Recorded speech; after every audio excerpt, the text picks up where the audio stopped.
Ladies and gentlemen, the following segment of the podcast is presented exclusively by Hillsdale College.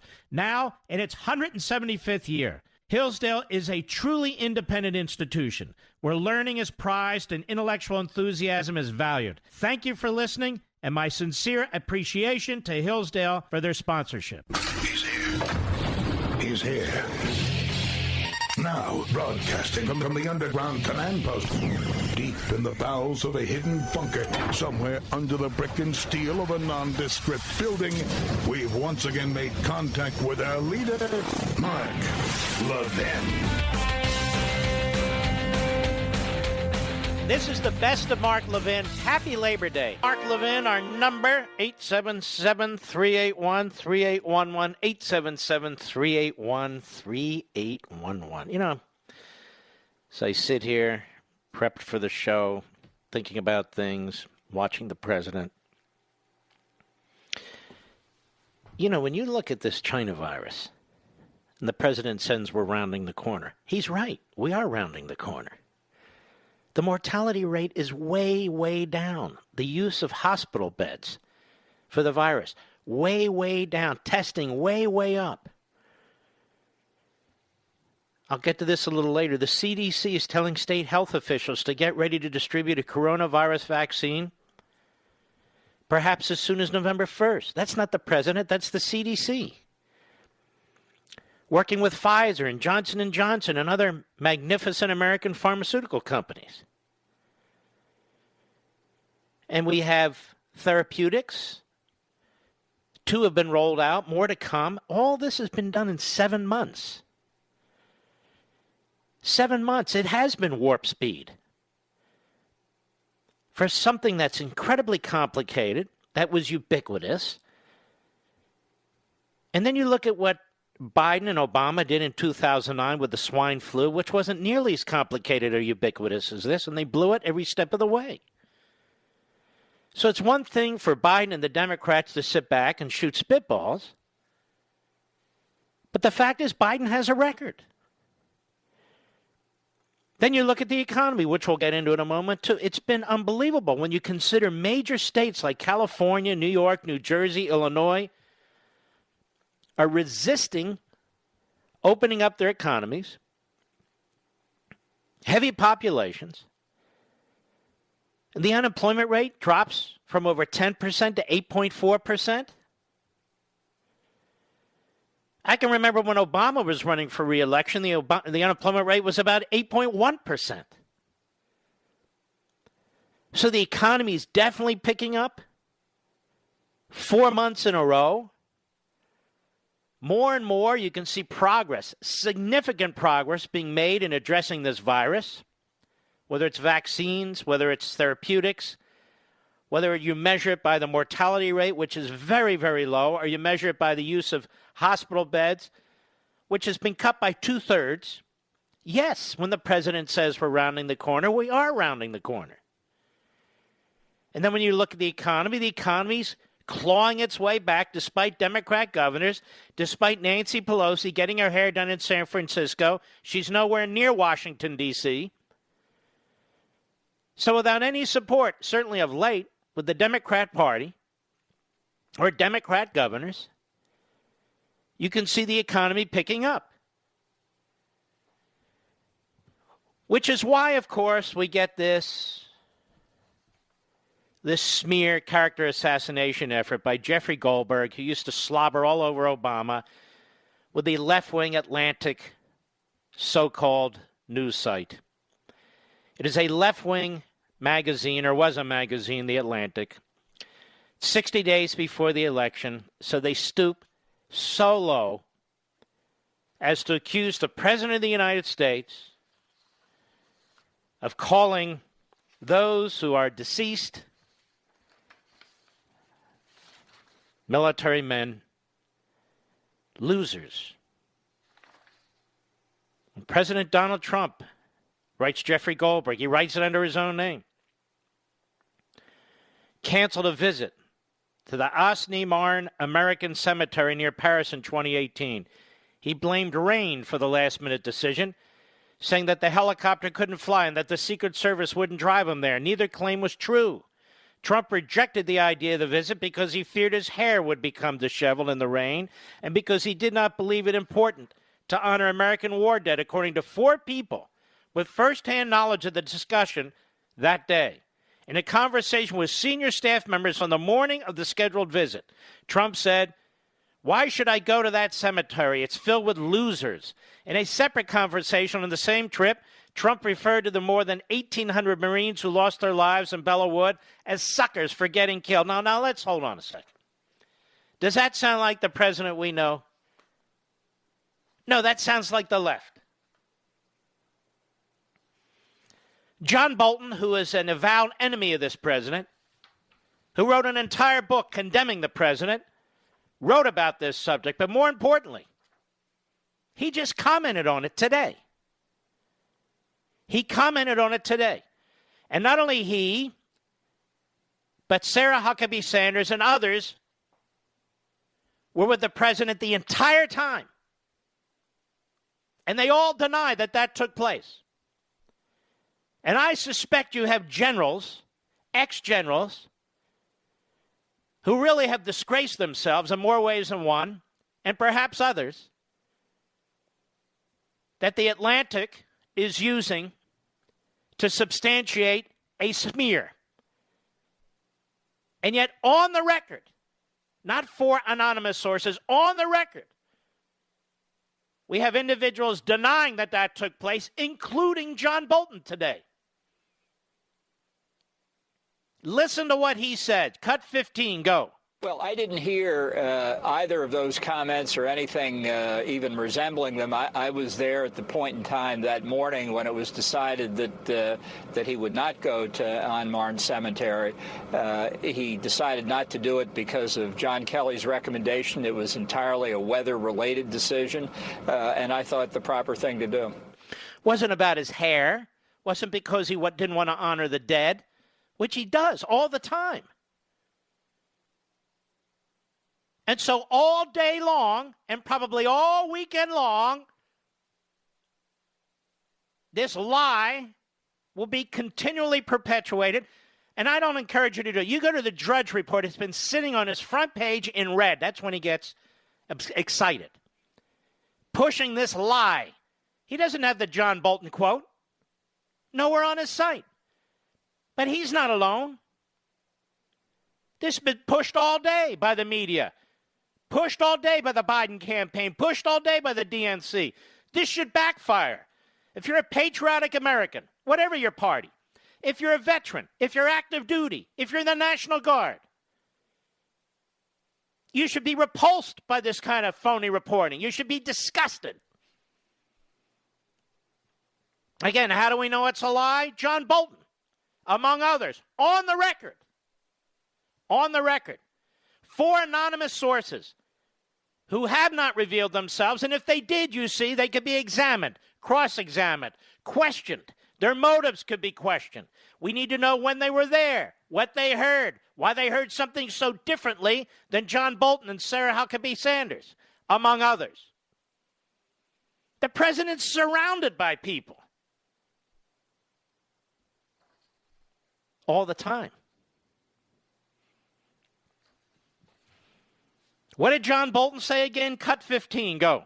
Well, I didn't hear either of those comments or anything even resembling them. I was there at the point in time that morning when it was decided that he would not go to An Marne Cemetery. He decided not to do it because of John Kelly's recommendation. It was entirely a weather-related decision, and I thought the proper thing to do. In other words, the weather was dangerous for the helicopter to land and so forth and so on. Nothing to do with his hair. Nothing to do with calling those 1,800 Marines who lost their lives suckers. Nothing to do with calling the men in that cemetery losers. Does that sound like this president who loves this country, loves the military, loves law enforcement, loves the pomp and circumstance of the military? Of course not. And all we hear is Trump denies the story. Trump denies the story. It's shocking. what the media in this country will do. Now, this guy, Jeffrey Goldberg, as I said, he's an Obama slobber, so he wants Biden to win.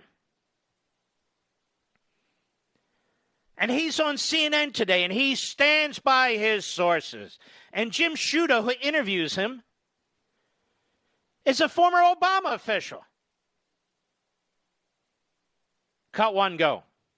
I'm curious why these people didn't want to go on the record. We're 2 months from an election, and these are horrible insults to service members. Did they explain their thinking as to why they wouldn't put their names to these accounts? Now, by the way, that happens to be a shockingly good question. Here's Goldberg. Go ahead. Well, like you, when you're faced with the same situation, you always ask for people to go on the record. Sure. And then ultimately you have to make it when they don't want to go. And we've both experienced why people don't want to go. They don't want to be inundated with angry tweets.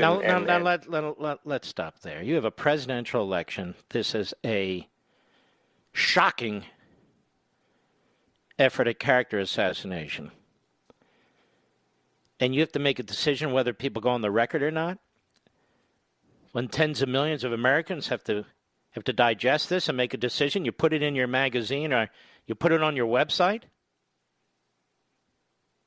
And these people are anonymous.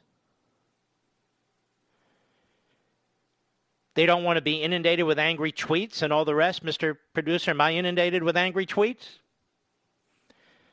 I'm inundated with angry tweets all the time. I have suspicions about who may have been involved in this. I can't voice them, but I have suspicions. And it's a loathsome act of sabotage and treachery. And by the way, it's perfectly timed. Joe Biden's out there. He's angry. He has never been angrier. Never been angrier. He's angry. Angry at what, you idiot? You mental midget. Angry at what? A lie? A smear? Character assassination? It's as if this is an entire drama that's all set in motion. Do you see what I'm saying? The media working with the Democrats and the Democrats working with the media. You better believe it. Cut 2. Go. You've heard what the president said in calling it a fake, disputing it vigorously. Can you tell us your reaction to the president's reaction? Now, this is Andrea Mitchell. She is incapable of asking a serious, journalistic-type question to anybody who's attacking the president. But go ahead. It is not fake. It is real. The story is extensively sourced. And no, it's not extensively sourced. You got 4 anonymous sources. How come you didn't ask John Bolton? How come you didn't ask Sarah Huckabee Sanders? How come you didn't ask other people who were around the president at the time? Notice that, ladies and gentlemen?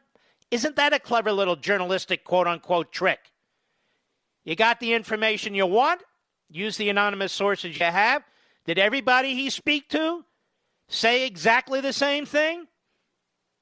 When you have individuals who are around the president, can you imagine the story if you had spoken to John Bolton and he said exactly what he told Fox and you heard it twice?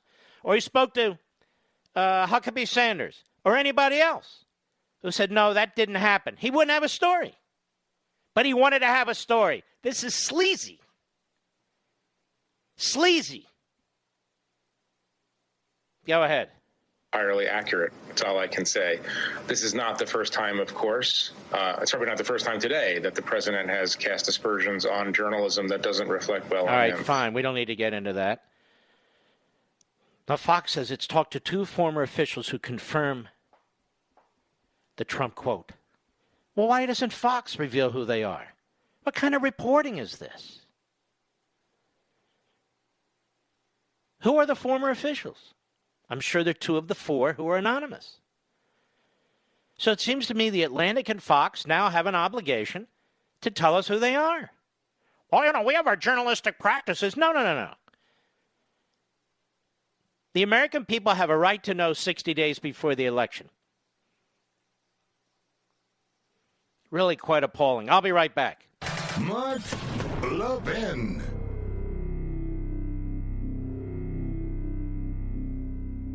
Now, I know you love freedom. How do I know that? Because you listen to my show. And my show and everything I do is all about preserving freedom and the form of government that secures it for us. It's the same with Hillsdale College, one of the very best truly liberal arts colleges in the nation. That's why I talk about them all the time, because Hillsdale is committed to pursuing truth and defending liberty. Hillsdale teaches stellar students to defend freedom, no matter what they major in, whether it's science or music or economics or business, whatever. Hillsdale teaches them how to defend liberty. And they do that for you, too, through their free monthly digest of conservative thought. It's called Imprimis. 5.4 million Americans receive Imprimis for free every month. And you, my friend and fellow freedom lover, should be reading it too. You can subscribe for free at levinforhillsdale.com, Levin for Hillsdale.com. There's no strings attached. Generous donors who want to preserve freedom for future generations make it possible for Hillsdale to send Imprimis to you for no cost every month. Start receiving and reading Imprimis so you can know how to defend the freedom you love. Go to levinforhillsdale.com, Levin for Hillsdale.com, levinforhillsdale.com.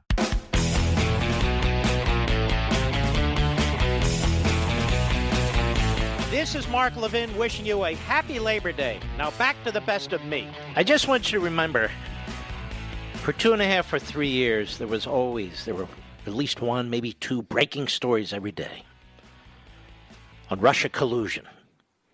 We had an email, we had a text, anonymous sources on the record, FBI sources. Oh my God, they were closing in. Remember the media? Closing in on the president. Russia collusion. Criminal investigators leaking. Everybody leaking on the President of the United States. An innocent man, there was nothing there. This is the same thing. This is the same thing. They are trying to handicap, cripple his campaign. So rather than sending spies into his campaign, like they did 4 years ago, the reporters will do the hit jobs for them. As of right now, we have absolutely no evidence, not a scintilla of evidence, that this ever occurred. That the discussion ever occurred. And as a lawyer, former federal litigator, I can tell you, when you have somebody like John Bolton, who despises the president, as a witness to events, who supports the president's position on those events, you have a great witness. The others are hiding. They're hiding behind anonymous. I'll be right back.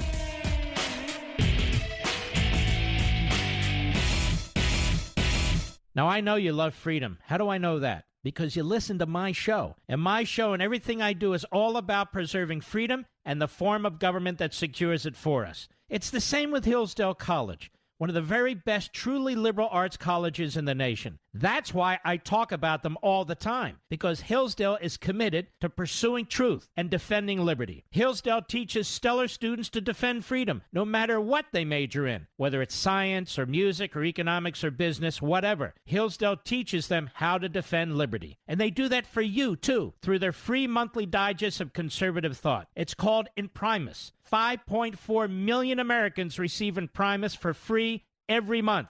And you, my friend and fellow freedom lover, should be reading it too. You can subscribe for free at levinforhillsdale.com, Levin for Hillsdale.com. There's no strings attached. Generous donors who want to preserve freedom for future generations make it possible for Hillsdale to send Imprimis to you for no cost every month. Start receiving and reading Imprimis so you can know how to defend the freedom you love. Go to levinforhillsdale.com, Levin for Hillsdale.com, levinforhillsdale.com.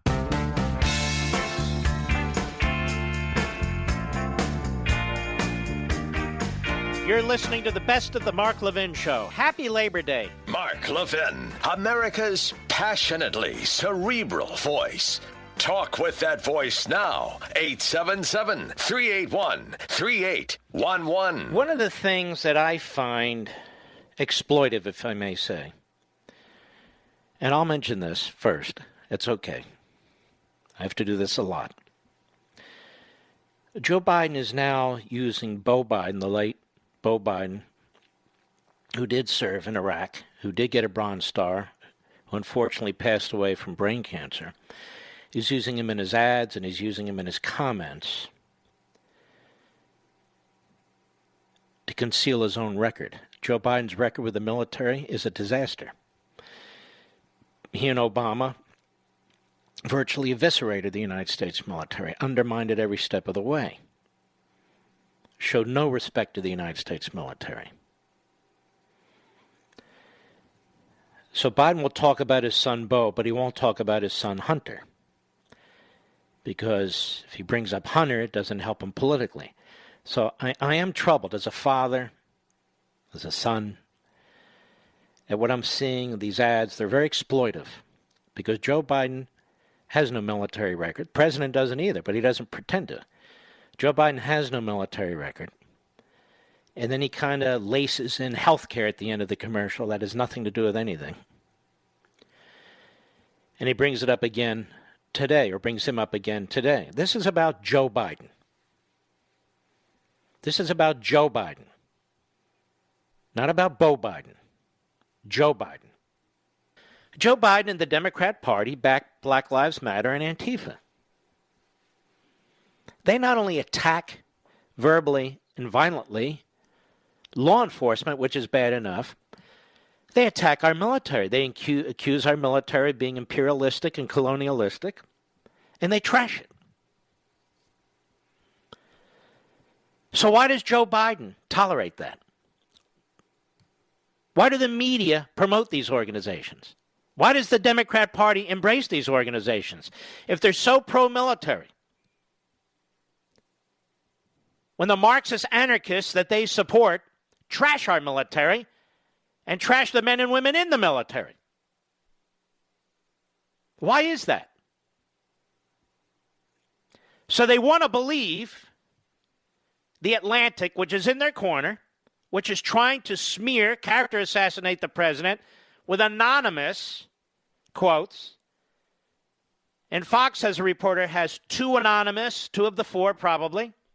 And then we have people on the record who were there with the president who say never happened. On the record, never happened. Because the people who do it anonymously are cowards. They don't want to be scrutinized. They don't want to be questioned. It has nothing to do with Twitter, for God's sakes. Well, we don't want tweets against us. Absurd. So the Democrat Party embraces anti-American, anti-law enforcement, anti-military, radical, extremist, Marxist, anarchist elements that have been burning our cities, attacking law enforcement, and hate the United States military and say so in their mission statements. Biden embraces them. He doesn't bring up his son Beau Biden then, but they want to believe a phony story, a lie. And wait till you hear this. This is how you know it's all play acting. Biden gets very angry. If the article's accurate, he's never been angrier. If the article's accurate, he doesn't demand to know who are these anonymous sources. Who are they? And you can see he's scripted. And in fact, in the middle of this, he looks down at the podium because he's written notes, or that notes have been written for him. Because he knows the media are going to ask him about this. Cut 4, go. This morning, in reference to that article in The Atlantic, in a call convened by your campaign, Khizr Khan said that the comments demonstrated that President Trump's life is a testament to selfishness, and that his soul is that of a coward. Now, see that? See that? They have no facts to back up this article, but they just trash the president. And so the question should be to Biden and his campaign in the DNC, aren't the people you support in Antifa and Black Lives Matter and others soulless and selfish and cowards in the way they talk about law enforcement and the military? No, of course not. Go ahead. You've talked about this as a different view of how you see the job as president. But when you hear these remarks, suckers, losers, recoiling from amputees, what are Trump's soul and the life he leads? Now let's stop right there. We are also going to look at the questions that were answered by this pathetic gaggle of goofballs. Shocking what a joke the media have become. And I watched this today and I immediately posted on my social media that so far the questions that Biden's being asked by these phony journalists are pathetic. It's right up there. They're pathetic. Shockingly pathetic. Now watch Biden. Listen to this. Go ahead. I'm going to try to be measured in my response. If it's true, and based on other things he said, I believe... So stop right here. You see how it's teed up?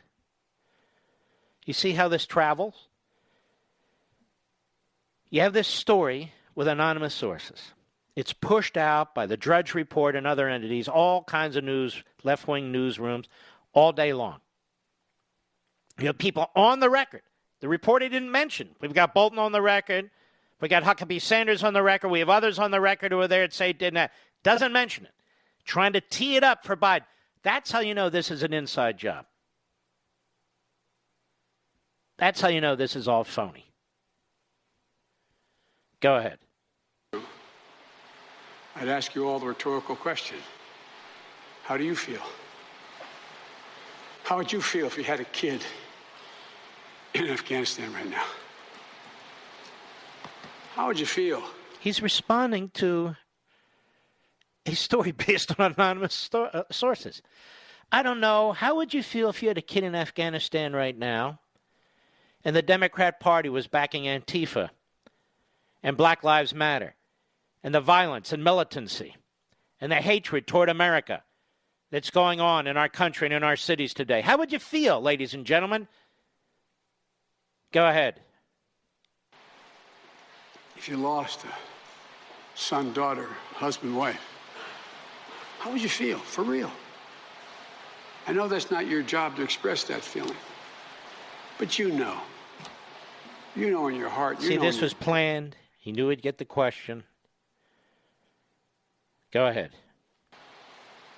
It's deplorable. It's deplorable. As I've said many times, I'll say again, these folks are the backbone of America. No, that's not true in your mind. Then why did you, Obama, treat the military so shabbily? You remember early in his presidency, Obama wouldn't even salute. Remember that, Mr. Producer? How shabbily he treated the military? How he and Obama, basically they cut a deal that you'll only increase defense spending to the extent you increase domestic spending. So if you don't give us $1 for food stamps, you don't get $1 for the Marines. Remember all that, ladies and gentlemen? I do. Go ahead. They're the heart, the soul, the grit. That's what patriotism is about.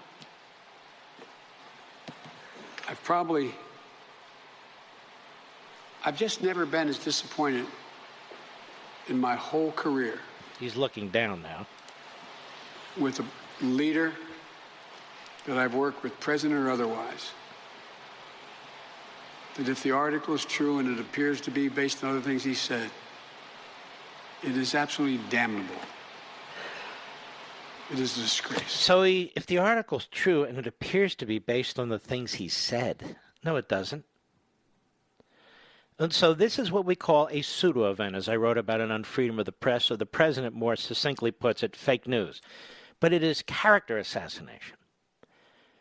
And so now we have Joe Biden standing up for the integrity of the United States military against Donald Trump. Based on what? Based on this article?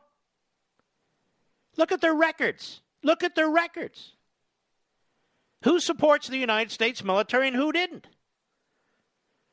This is why Joe Biden can't run on his record. This is why he has to bring up his deceased son, Beau Biden. This is why he has to trash the President of the United States. But of course, The Atlantic didn't ask other people who were around the president whether the article was true. That is, whether the anonymous sources are true. Let me ask you something, ladies and gentlemen. Wouldn't the first person you go to if you hate the president and you're a liberal magazine be John Bolton? So why didn't they go to John Bolton? Because this story was planted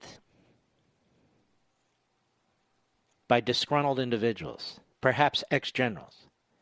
It was planted.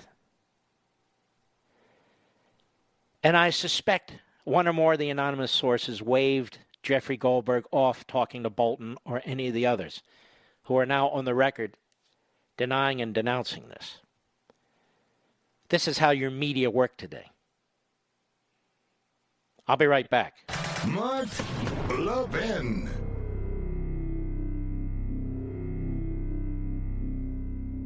Now, I know you love freedom. How do I know that? Because you listen to my show. And my show and everything I do is all about preserving freedom and the form of government that secures it for us. It's the same with Hillsdale College, one of the very best truly liberal arts colleges in the nation. That's why I talk about them all the time, because Hillsdale is committed to pursuing truth and defending liberty. Hillsdale teaches stellar students to defend freedom, no matter what they major in, whether it's science or music or economics or business, whatever. Hillsdale teaches them how to defend liberty. And they do that for you, too, through their free monthly digest of conservative thought. It's called Imprimis. 5.4 million Americans receive Imprimis for free every month.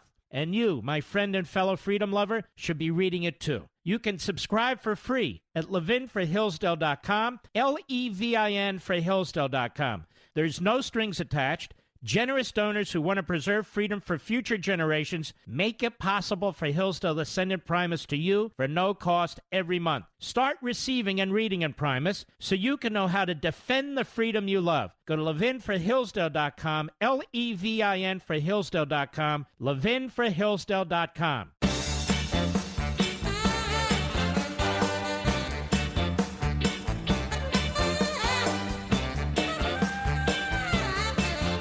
This is Mark Levin wishing you a happy Labor Day. Now back to the best of me. How will this story affect the election? How will it affect the president? What story? What is this? This is a fiction until they show us something. What story? Well, we've confirmed from two anonymous. I don't care what you've confirmed from anonymous sources. We have people on the record that say it never happened, including hostile witnesses like John Bolton himself. This is what you're going to get all weekend, so don't watch it. It's Labor Day weekend. It's a holiday weekend. Enjoy yourselves. Screw television news. Just my advice to you. You're not going to want to miss next hour where Mr. Producer's put together. It's unbelievable. The questions that Joe Biden fielded today at his so-called press conference. You listen to this and you have to believe that not only did they choose the reporters, but they wrote the questions. I mean, it's so absurd. This is why, again, when I was watching this, I immediately posted on my social sites, on Twitter, Facebook, and Parler, I might add, that these are pathetic journalists and pathetic questions. Just shocking. By the way, the Never Trumpers, the left, they just love this Atlantic story. The Democrats hate the military. They hate law enforcement. They back Antifa. They back Black Lives Matter. Trashes the military. Trashes law enforcement. Trashes America. But wow, we've got this Atlantic story with 4 anonymous sources. Whoa! What about the on-the-record sources? Forget about them. But again, I ask the question. Some of these Sunday show hosts, you'll know they're frauds if they don't ask this.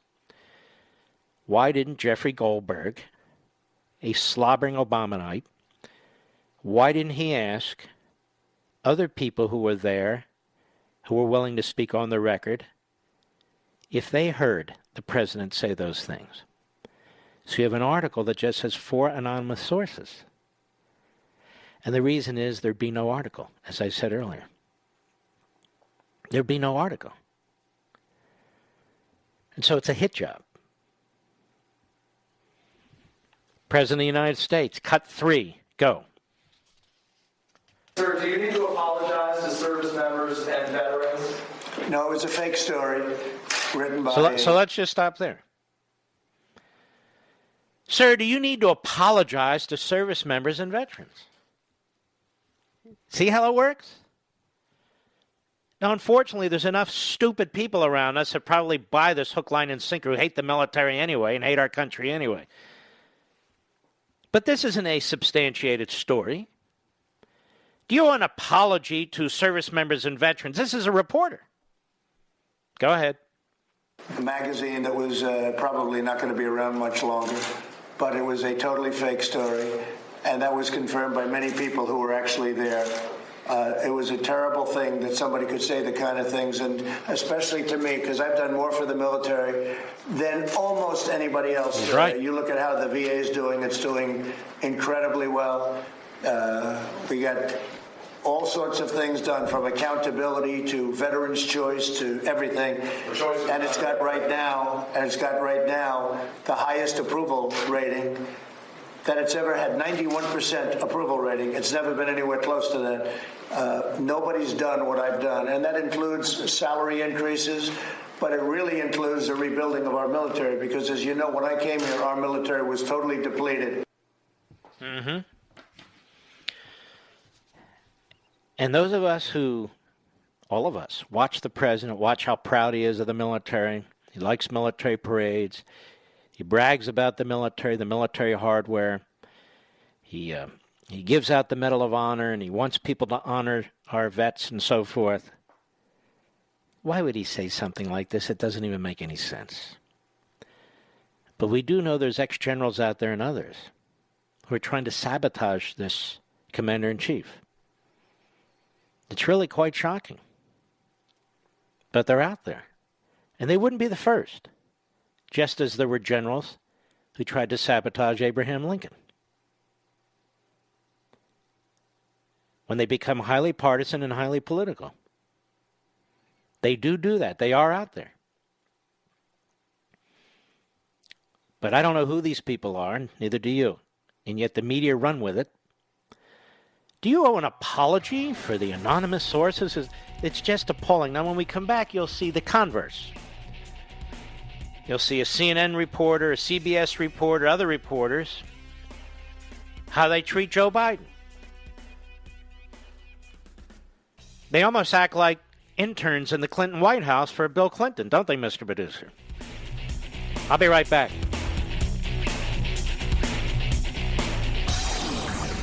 From the Westwood One Podcast Network. He's here. Now, broadcasting from the underground command post, deep in the bowels of a hidden bunker, somewhere under the brick and steel of a nondescript building, we've once again made contact with our leader, Mark Levin.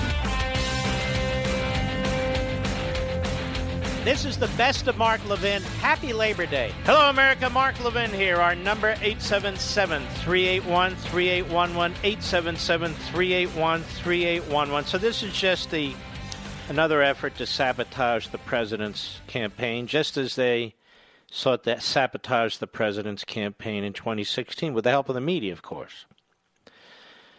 And why the hell would you bring on Democrats who hate Trump, who will do anything and say anything to elect Biden, to comment on a story that is based on no factual information, that is, nothing that you and I can even check, nothing that you and I can even determine if it's accurate. So they bring these hacks on who start attacking the President of the United States. That's how you know this is an inside job. It's what it is. It's an inside job. And you know from the first paragraph of the story it's a lie, because the Secret Service with helicopters, when there's a rain event or something like that, particularly when there's a significant rain or weather event, they don't want the president up in the air. And so when they said it was because of his hair, you knew immediately that this was a phony story. And so the Atlantic is a left-wing rag. It's pushed out there and it's used. with their anonymous sources. I want to go to some callers before we jump into a few other issues because you have some very, very important things to say. Mike, Trinidad, Colorado, XM Satellite. Mike, you're on the air. Go. Hey, buddy. Mark, I'm a retired Marine Lieutenant Colonel. I went to the inauguration, and the day before the inauguration, I was visiting my father's grave and my mother's grave. They're both buried at Arlington. And on that day before the inauguration, nobody else knew it, but the president arrived, and they shut Arlington down for a moment so they could get him up to the Tomb of the Unknown Soldier. He brought his entire family, and I was privileged enough to not be removed and be able to stand there while he brought his family to see exactly how important the United States Armed Forces has been to this country. They gave him just a magnificent brief. His entire family was there. I have pictures of it. And that's the kind of guy he is. On the day before the inauguration, wasn't planned. Nobody else was there. Nobody else knows. I'm an eyewitness, not an anonymous source. And I'm a Marine, and I'm damn proud of this president. Well, thank you and your parents. I mean, your service, remarkable. But look how they're trying to destroy him. Isn't it unbelievable? It is. And knowing two of the people that might be involved in this, and we don't know if they are, like you said, until it comes out, if they're brave enough to come out and say anything. The bottom line is this president was there for the express purpose of making his family and helping his family understand the sacrifices of the men and women of the armed forces over the last 244 years. And we know of nothing that he has done, certainly as president, that could possibly even suggest the substantiation of this article. Nothing. No, not at all. Plus, I met both his boys at NRA conventions and had the opportunity to talk to Eric. They're just, first of all, when you look at his family and you see how they turned out, it takes one heck of a man and woman, just like you raising your children and me raising mine. You can look at those kids and you can see the effort that he put into his family, and now he's putting it into his country for the benefit of all of us, because he didn't need this damn job. He took it to help us. And I hear these Democrats, some of whom are vets in Congress, saying, and he skipped the Vietnam War because of bone spurs in his heel. He said, did Joe Biden serve in the Vietnam? No, I don't think so. No, I don't think so either. So, I mean, did Barack Obama serve in the military? Not at all. Or Did Kamala Harris serve in the military? No, she missed it. So what the hell are they talking about? Who cares? All right, Mike. Thank you for your service, my friend. Jason, Dallas, Texas, the great WBAP, a veteran. How are you, sir? I'm doing great. How about yourself, Mark? It's an honor to speak with you. Thank you. Very well. I just wanted to say, just as a veteran, and as soon as that story came out, I didn't even give it a chance to be true. All I wanted to say is I have seen the actions of Trump. No matter what he says, I've just seen his actions, and all that did was tell me enough that story was completely false. It is just about. I just didn't want to give it any credibility, and for him to have defend against that story is just amazing to me. And they bring people on to comment about it. It's unbelievable. It is ridiculous, and people who don't even have a clue about the military or how to honor the military, for less than fact.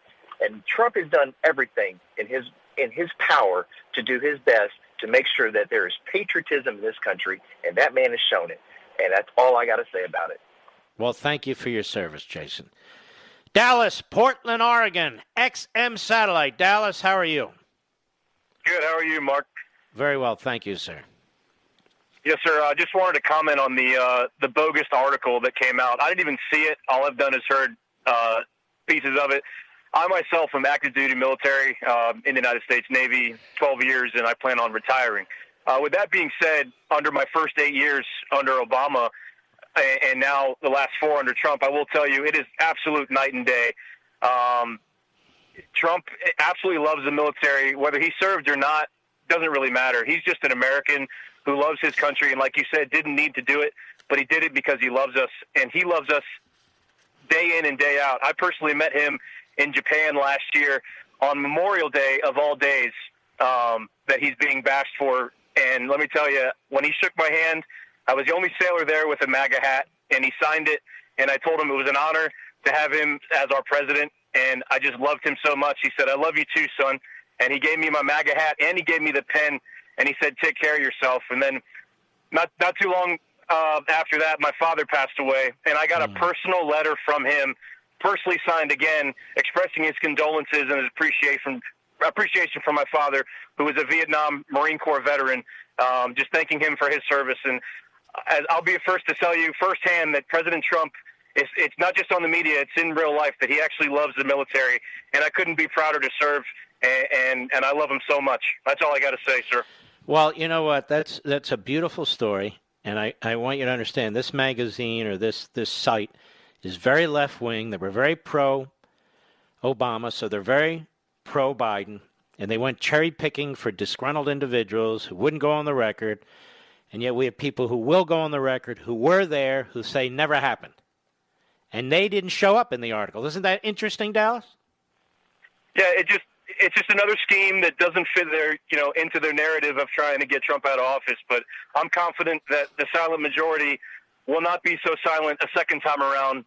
And I'm willing to bet 80 million versus 63 million in 2016 this go around. All right, my friend. Thank you.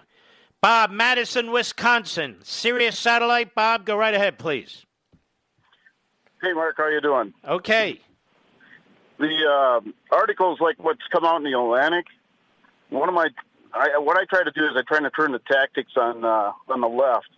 And when I see a post like that on Facebook, you can click on the three buttons on the post, and I report those articles to the Facebook staff, the left-wing liberals there, as false news or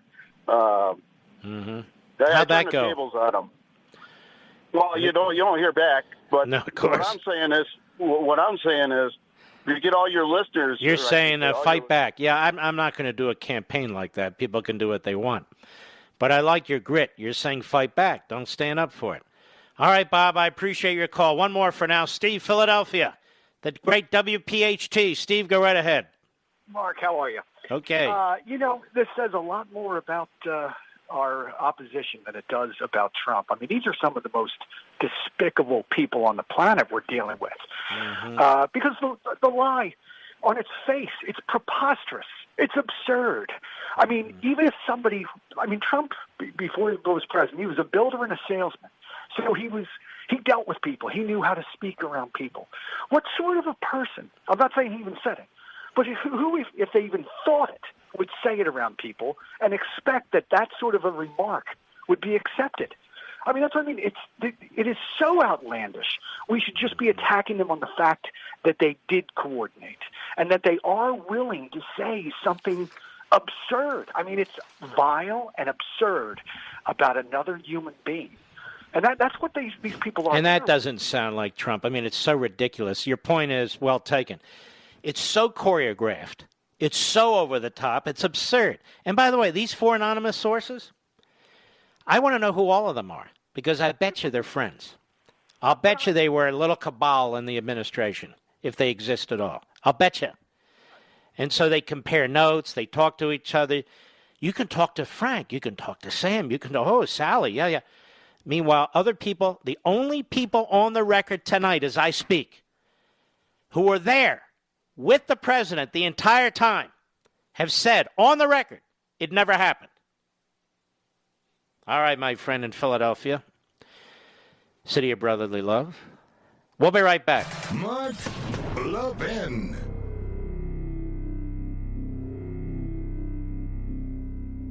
Are you thinking about home warranty coverage? With an American Home Shield plan, you're prepared when stuff breaks down in your home. I'm talking about the not-so-easy-to-fix, sometimes pretty expensive stuff, like your refrigerator, heating and air conditioning, plumbing and electrical. And believe me, when it happens, not if, you're really going to be glad you have a plan in place for when things go wrong. To see what American Home Shield covers and save $50 off any plan, go to ahs.com/Levin. If American Home Shield can't repair the covered items, they'll replace it. And as the nation's nation's largest provider, they've paid more in-home warranty claims than any other company. That's added up to more than $2 billion in the past 5 years. Go to ahs.com/Levin today to save $50 and start protecting your home and budget from inevitable breakdowns. ahs.com/Levin. That's ahs.com/Levin for $50 off any plan. American Home Shield. Be sure with the Shield. Limitations and exclusions apply. See plan for details.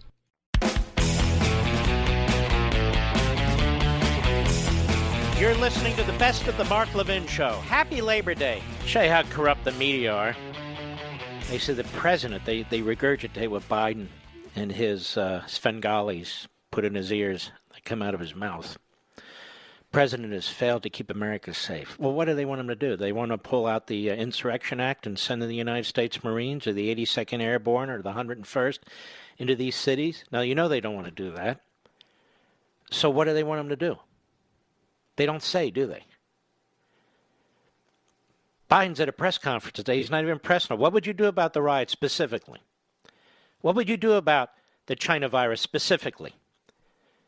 And go down the list. There's a 110-page Communist Manifesto that he signed off on. There's a zillion questions they could ask him, but they don't, and they didn't. Why? You know why. It's the Praetorian Guard, the Democrat Party press. Now we're going to give you a bunch of examples because I said to Mr. Producer, I watched this. It was unbelievable. Pull the questions. Here's a CNN reporter. Cut 5, go. Last night, President Trump mocked you for wearing a mask and said that this is a sign that you must have some, quote, big issues. He says this even though he knows that, according to scientists and public health officials, wearing masks saves lives. I wonder if you worry that this kind of language that comes from the President of the United States could deter some Americans who are tuning into him to not wear masks. You like that question, folks? Oh, it only gets better. Unbelievable. Here's CBS News. Cut 6. Go. Let me ask you about another thing the president said last night. He once again suggested to his supporters that they should consider voting twice if they're in one of those states that can allow you to request an absentee ballot. Say, fill that out and then go try voting again in person. State officials have said it's a felony in some cases. Just curious what you make of it. Yeah, what do you make of that? And, of course, we know what the president was doing. He was pointing out how defective this mail-in vote system is. And you see how upset they got? Because they know it too. More from CBS reporter. Cut 7, go. You said today is the angriest you've been as a presidential candidate? But you said you're trying to restrain yourself. There are a lot of people out there who are supporting you or are inclined to not vote for the president who would say, why isn't Joe Biden angrier about all of this? What do you think, ladies and gentlemen? Unbelievable, isn't it? The hostility and hatred toward the President of the United States. And then this. This is supposed to be a press conference. They don't have any questions for him? None? Cut 8, go. Thank you, Mr. Vice President. If I could follow up on Ed's question about voting. We know the president has been attacking mail-in voting. He's even now suggesting his supporters vote twice. We also know that Russia has been trying to sow doubt about this system. Are you concerned at all that this messaging may be working, that your supporters may give up on voting by mail because they're concerned that it may be rigged?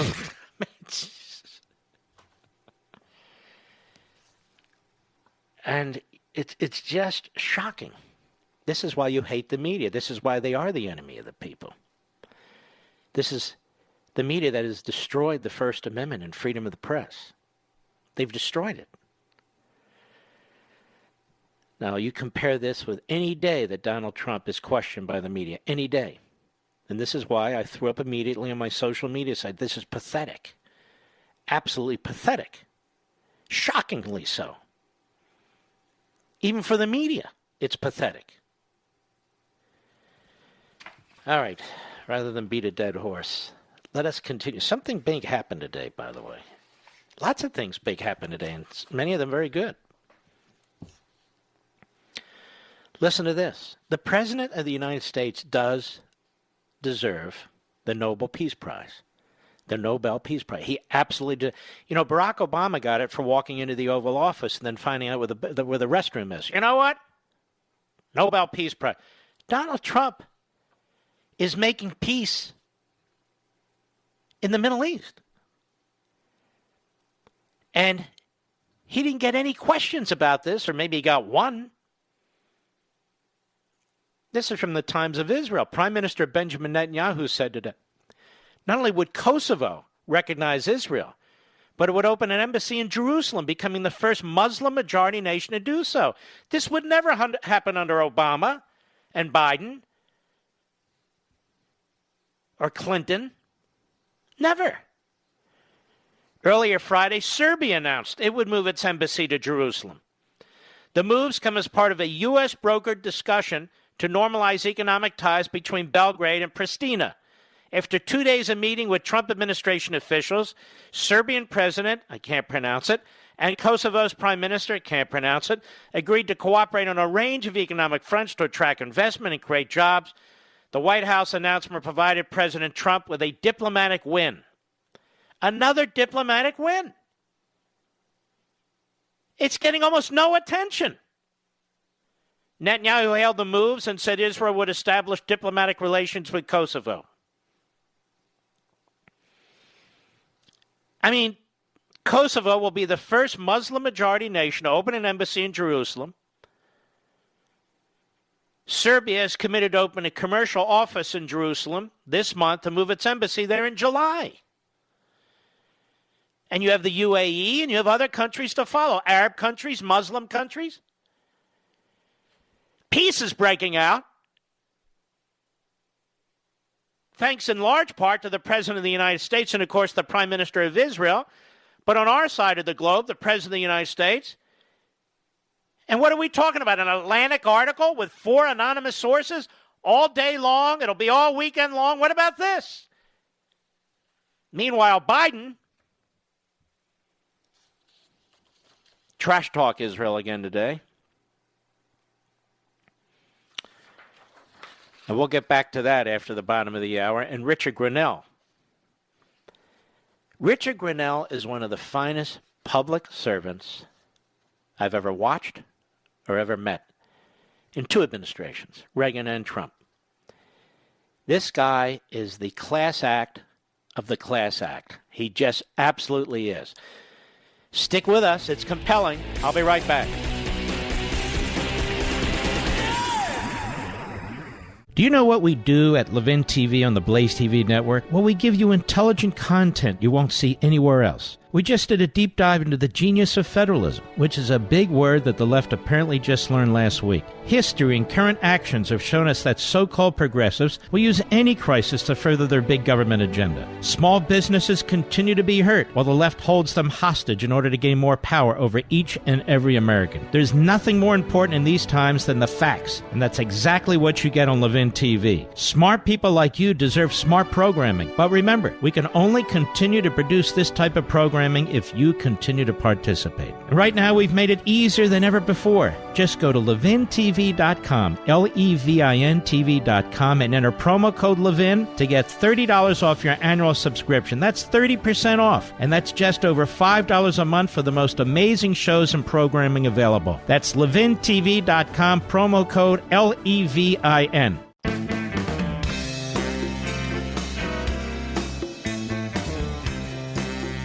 This is Mark Levin wishing you a happy Labor Day. Now back to the best of me. If you're trying to reach Mark on the air, call him at 877-381-3811. The Mark Levin Radio Show continues. Now, I know you love freedom because you listen to this show. The show and everything I do is about preserving freedom and the form of government that secures it. It's the same with Hillsdale College. Hillsdale's committed to pursuing truth and defending liberty. Hillsdale teaches stellar students to defend freedom, no matter what they major in. Science, music, economics, or business, Hillsdale teaches them how to defend liberty. And they do that for you, too, through their free monthly digest of conservative thought called Imprimis. 5.4 million Americans receive Imprimis for free every month. And you, friends and fellow freedom lovers, should read it, too. You can subscribe for free at levinforhillsdale.com, Levin for Hillsdale.com. Generous donors who want to preserve freedom for future generations make it possible for Hillsdale to send in Primus to you for no cost every month. Start receiving and reading in Primus so you can know how to defend the freedom you love. LevinforHillsdale.com, Levin for Hillsdale.com, LevinforHillsdale.com. So Richard Grinnell, former ambassador to Germany, acting director of the DNI, at a press conference today, he's just shocked with all this Mickey Mouse crap about the Atlantic, about the anonymous sources. And he's thinking to himself, do you understand what just took place in the Middle East with Israel, with Kosovo, with Serbia, on top of the UAE? That peace is breaking out? That if any other president were president of the United States when this was taking place, people would be applauding? A Nobel Peace Prize would be in the offing? Well, here's what he says. Listen to how he dresses down the media. Cut 12, go. But I wanted to ask you about another initiative you led.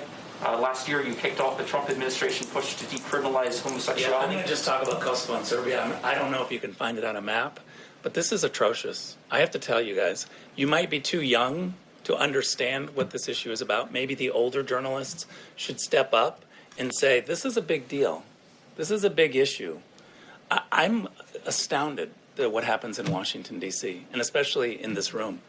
I got to tell you, get substantive. Maybe it's too complicated of an issue for you all. Rick, respectfully, this is the first time we've had the opportunity to speak with these individuals. Okay, but today's about Kosovo and Serbia. Let's take a little time and talk about this 21-year issue, Peter. I mean, 21-year issue. We're getting the same questions that are all politics. You guys don't understand what's happening outside of Washington, D.C. People aren't listening to you anymore. It's really a crisis in journalism. And I think it's because people are too young to understand issues like Kosovo and Serbia. How about a substantive question? I don't think any of us came here for a lecture about our questioning. Okay, well, I didn't come here question I would like to That ask was you. Jeff Mason of Reuters, and he needs a lecture about their questioning. And the first one was NBC's Peter Alexander. They're a disgrace. I've talked about this before. These are all Washington political reporters. And so whether it's the virus, whether it's Kosovo, Serbia, and Israel, whatever it is seen through the spectrum of politics, and even worse, the spectrum of Democrat Party bias, of social activism bias. This is how they get hired by Reuters and NBC and the New York Times and Washington Post. Otherwise, they don't have jobs. Now, Biden's in Wilmington today, and this comes up. Kosovo and Serbia and Israel. Cut 11, go. President Trump has just announced an economic normalization deal between Serbia and Kosovo. And part of that deal is Kosovo and Israel having diplomatic normalization. You have stated that you support a two-state solution in the Middle East. Would you support more Muslim-majority countries normalizing relations with Israel, even though it may mean that the Palestinians will lose leverage in their fight towards a two-state solution? So let's stop right there. The Palestinians will lose leverage. The Palestinians still give funds, or were giving American dollars, to support Palestinians killing Americans and Israelis. They would get a pension. Donald Trump, under the Taylor Act, cut it off. And there's two great videos from ZOA that I posted on my social sites, Mark Levin Show Facebook, Mark Levin Show Twitter, if you want to check them out. Joe Biden wants to reverse that and continue to give the Palestinians your tax dollars. I mean, these are the kinds of questions a presidential candidate like Joe Biden should be asked. These are the kinds of questions. So he's asked about a two-state solution and the Palestinians losing leverage. What does Biden say? Go. Well, first of all, I don't know what the deal is you're referring to, okay? What I have argued relative to Serbia and Kosovo is that Kosovo should be an independent country. not a part of Serbia. I've spent a lot of time there. And so I don't know how, I assume that would reinforce that independence, but I don't know based on what's being said. I think normalization of relations among countries is by and large, in almost every instance, a good thing. To have a Muslim majority country normalizing relations with Israel in a generic sense seems positive to me, but I have to know the detail of what's happening, what's going on. And I don't know that, and you may be right, that would cause the Palestinians to lose leverage in a decision on a two-state solution. Now, how would that cause the Palestinians to lose, quote-unquote, leverage? That Israel and these countries are making peace and having diplomatic relations. Because the Palestinians, their regimes are terrorist. Whether it's in the Gaza Strip or in the so-called Palestinian Authority territory. Go ahead. Do you support more countries recognizing Israel? Oh, I do. Absolutely, I do. I do. And I think that's the thing. Recognize Israel as an independent Jewish state. I think that's important. And but it also, I believe, that Israel has to be prepared to work toward a genuine two-state solution. This is why Obama and Biden never succeeded in the Middle East when it comes to peace. In funding the Iranians, the tune of $150 billion and $1.8 billion, as the president says, in cash. This is why the Obama-Biden administration and the Iran deal, this is why there were such failures. Folks, the Palestinian regimes are terrorist regimes. They don't want peace. They have to take a few basic steps, like recognizing Israel as a Jewish state, just as there are countries that are recognized as Muslim states, agreeing not to slaughter the Jews, and agreeing to things of this sort. But they won't do it. And so you're starting to have countries that have backed these various Palestinian regimes saying, you know what, we just can't do this any longer. But even that aside, this is a big thing that took place, right? None of this happened under Obama. None of this happened under Clinton. It's a big thing that took place. I wonder if all these rhinos like Romney are paying attention, and Snyder, and Whitman, and all the other frauds and fools and phonies, if they look at this. If they look at this.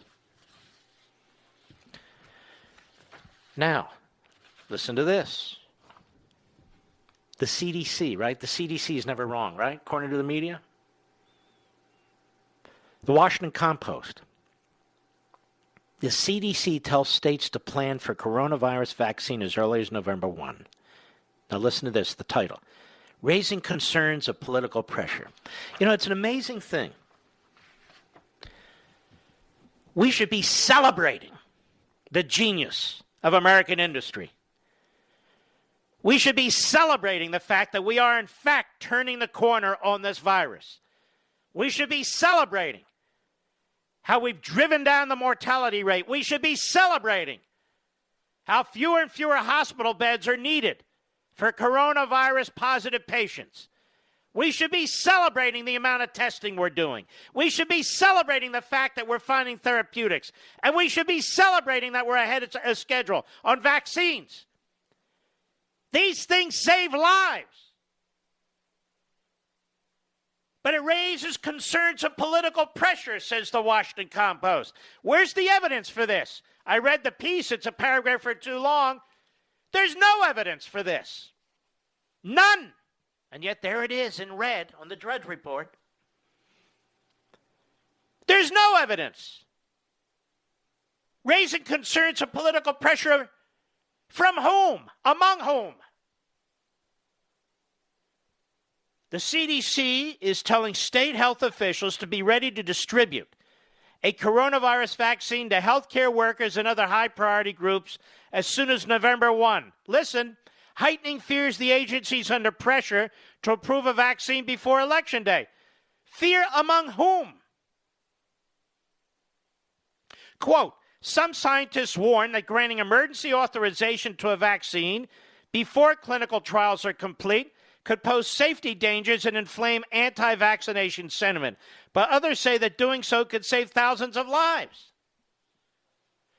Well, follow the science. And that's what the president's doing. And he's got this program called Warp Speed.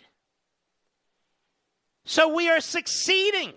We're doing things that nobody thought was possible. So on the one hand, we have Biden saying, Trump didn't act fast enough. Look at what I would do. And nobody knows what he would do. And then on the other hand, things are falling in place. And the media are upset about it, raising concerns of political pressure. Now, let's say you're president of the United States and you put in this program, Warp Speed, and Pfizer and Johnson & Johnson and other major pharmaceutical companies. They're saying, look, we've gone through 2 phases. The third phase we're going through now, but we're looking at the results as we go through it, and they're damn good. So you're president, you know what? Let's wait 6 more months. Why would you wait 6 more months? And then out of the other sides of their crooked mouths, we have a new model that says over 400,000 people will be dead by January 1. Well, the president's trying to prevent any more deaths. He's not the one that pushed coronavirus positive patients in the nursing homes and assisted living homes. That's Democrat governors who did that. So he's damned if he does, and he's damned if he doesn't. So the mishandling of the virus by certain governors is Trump's fault. The mishandling of the riots by certain governors and mayors is Trump's fault. And when Trump steps in to try and fix the situation, he's not acting fast enough. He's not protecting Americans. When he's moving at warp speed, quote unquote, to get vaccinations to the American people, well, that must be political. Shocking. Disgusting. Unbelievable. The Democrat Party will burn this country to the ground if that's what's required to take the presidency, the Senate, and the House. Literally, they will burn this country to the ground. They do not want a fix for this virus before the general election. They do not want these riots to calm down before the general election, despite Biden talking out of both sides of his mouth. Mumbling out of both sides of his mouth. They seek to destroy the electoral system. Remember how they talked about getting rid of the Electoral College? Because they wanted California to decide the presidency. Incredible. I'll be right back. Mark Levin.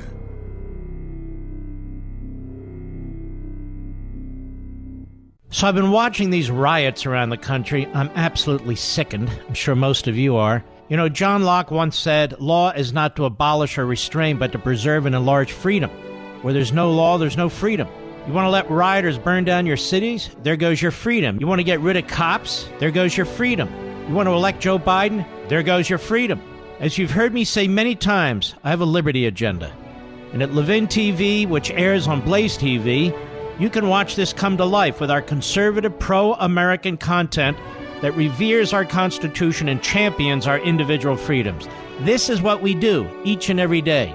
And there's never been a better time to check us out. Just go to levintv.com, LEVIN-TV.com, and sign up today for a free 30-day trial. That's right, we're going to give you a full month of Levin TV and all the other great shows on Blaze TV at no cost to you, but only if you subscribe right now at levintv.com.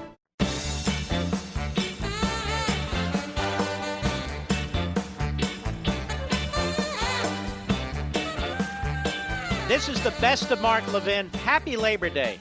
The unemployment rate drops from 10.2% to 8.4%.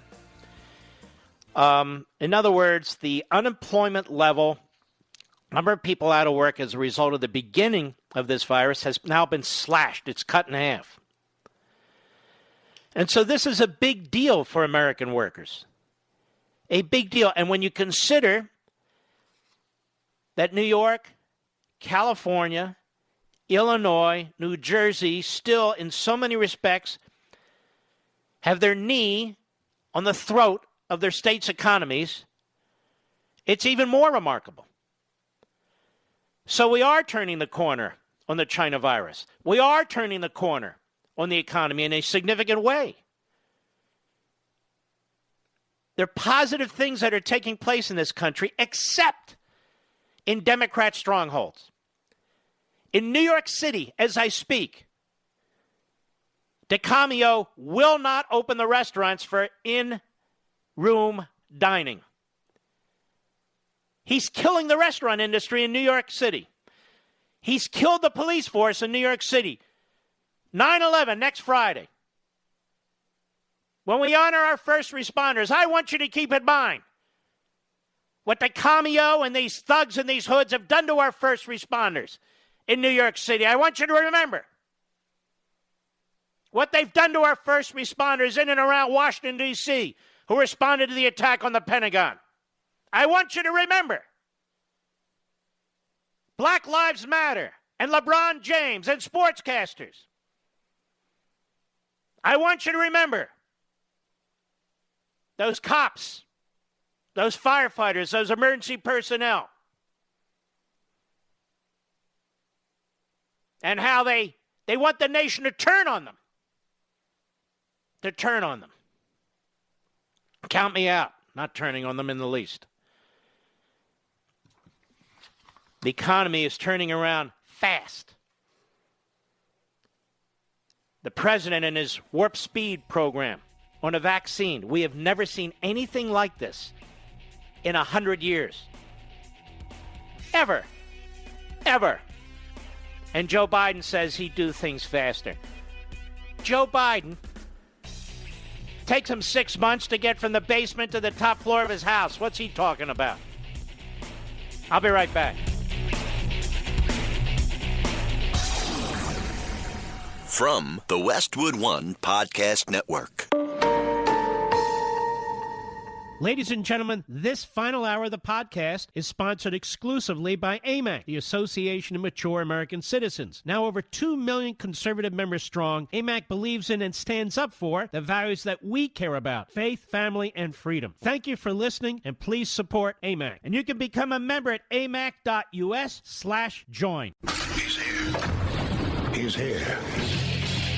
Now, broadcasting from the underground command post, deep in the bowels of a hidden bunker, somewhere under the brick and steel of a nondescript building, we've once again made contact with our leader, Mark Levin.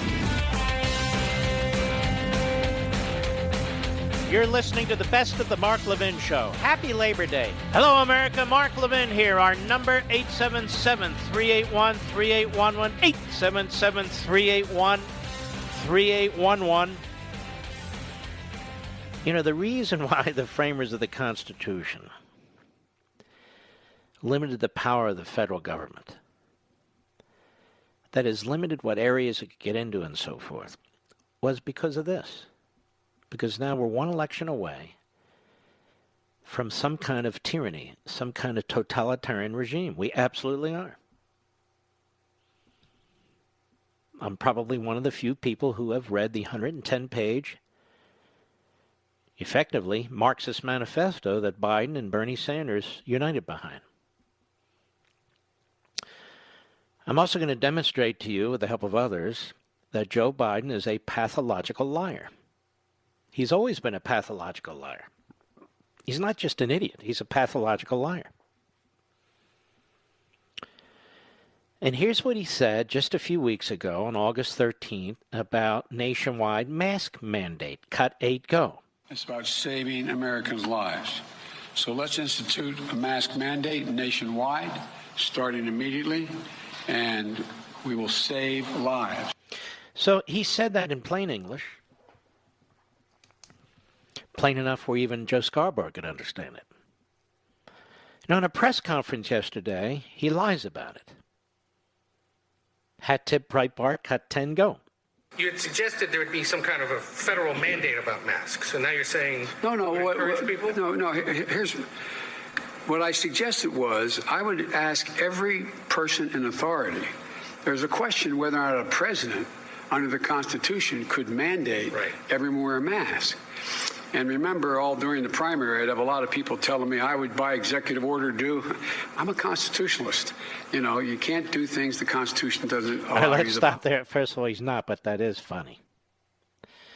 Okay, so he says he didn't say it. Now let's go back to cut 8. Go. It's about saving Americans' lives. So let's institute a mask mandate nationwide, starting immediately, and we will save lives. Okay, so he's a liar. He did say it. And he's a pathological liar, meaning there's a pattern to this. This is August, not that long ago, on ABC. Cut 11, go. If you're sworn in come January and we have coronavirus and the flu combining, which many scientists have said is a real possibility, would you be prepared to shut this country down again? I would be prepared to do whatever it takes to save lives because we cannot get the country moving until we control the virus. So if the scientists say shut it down? I would shut it down. I would listen to the scientists. No, which scientist? And here he is again yesterday at a press conference. Cut 12, go. The idea that you're going to be able to get the economy back on track without getting COVID under control is completely counterintuitive. It's not there. It can't happen. So unless we're let's stop there. First of all, how ridiculous is that? We don't have cancer under control. We don't have heart disease and heart attacks and all kinds of things under control, but the economy must chug along. Because everybody doesn't get these horrific diseases and illnesses, just as everybody doesn't get sick or sickly from the coronavirus. So that's just a preposterous statement. And we know it's preposterous because it's happening. That is, people are working. People are working. You have food on your table. Truckers are trucking. There's fuel at the pump. So it's just a stupid comment. Anyway, go ahead. And drastically cut its impact on people's confidence of being able to either go to work or walk into a business or do business, then it doesn't matter a lot. There is going to be no need, in my view, to be able to shut down the whole economy. I got asked by David Muir a question. If I was asked to shut everything down, I took that as a generic question. Am I going to follow the science? So now he's backing off from that. He said, I would shut it down. Now, there's no need to shut it all down. He's a pathological liar. Now, what about fracking? What did he say on July 31, 2019, in response to a question from Dana Bash, CNN, on fracking? Cut 13, go. Would there be any place for fossil fuels, including coal and fracking, in a Biden administration? No, we would work it out. We would make sure it's eliminated and no more subsidies for either one of those, any fossil fuel. Okay, not just no subsidies. Would there be any place for fossil fuels, including coal and fracking in Biden administration? No. We would work it out. No.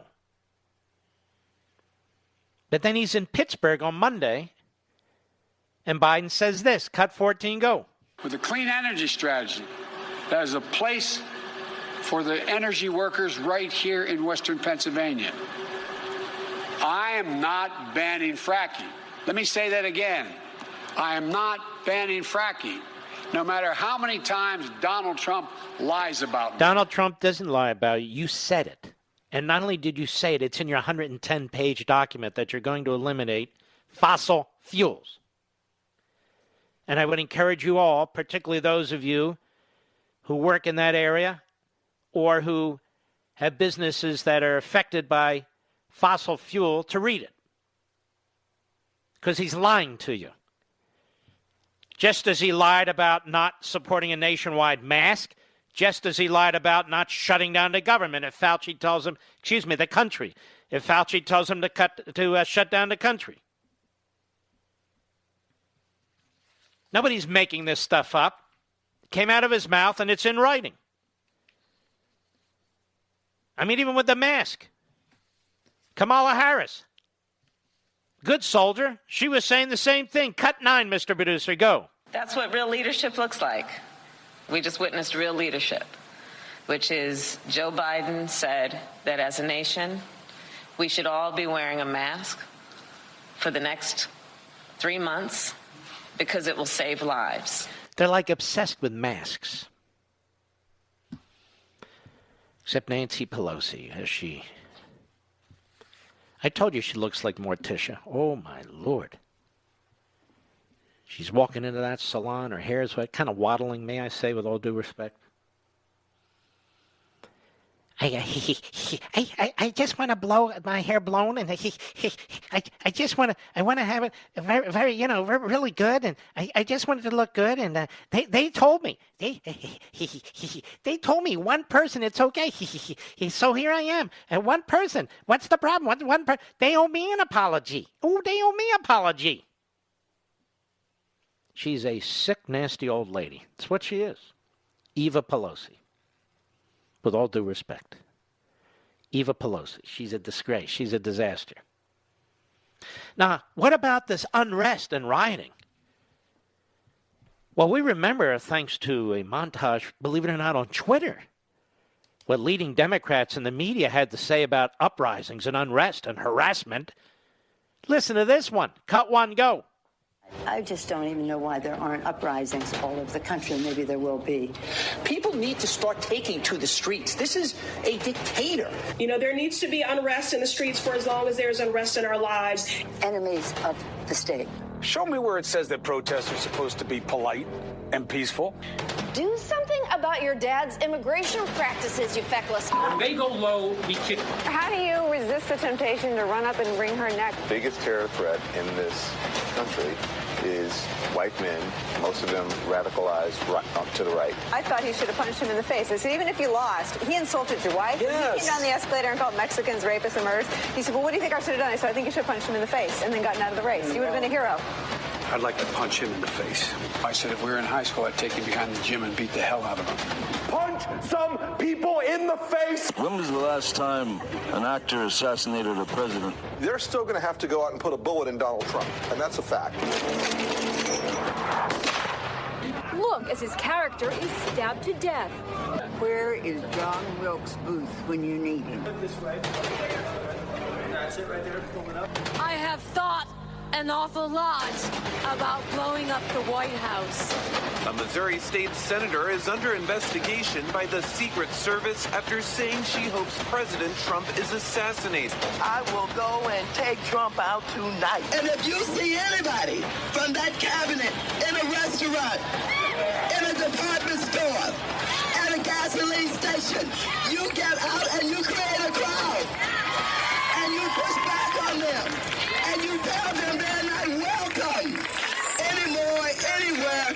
And sadly, the domestic enemies to our voting system and our honoring our Constitution are right at 1600 Pennsylvania Avenue. They're not going to stop before Election Day in November, and they're not going to stop after Election Day.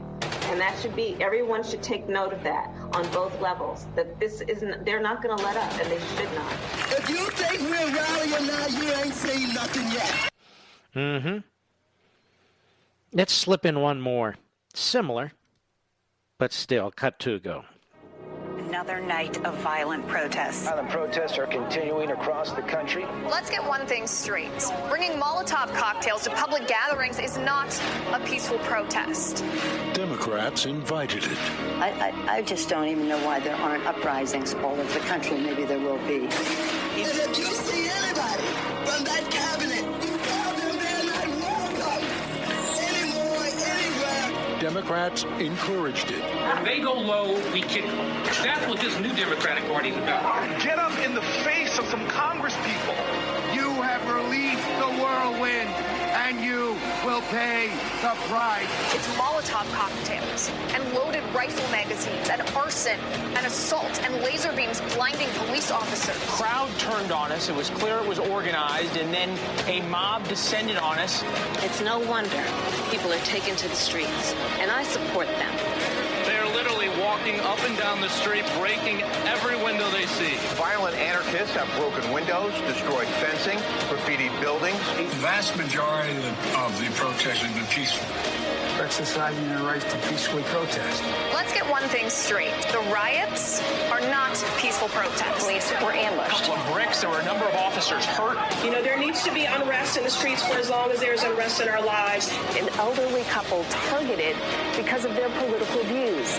Democrats bailed them out. New questions about who the Minnesota Freedom Fund is bailing out. Joe Biden's own staff contributed to the Minnesota Freedom Fund. That fund offered bail to serial rapists, murderers, and other violent criminals who are now back on the street. Kamala Harris encouraged her followers to contribute to the Minnesota Freedom Fund. And if Democrats take the Senate, they'll answer to the mob. They're not going to stop before Election Day in November, and they're not going to stop after Election Day, and they should not. These mass protesters are destroying anything they see. The violence and the vandalism are not peaceful protests. Say no to the mob. If you think we're rallying now, you ain't seen nothing yet. You won't know what hit you. Mm-hmm. Democrat Party at it again.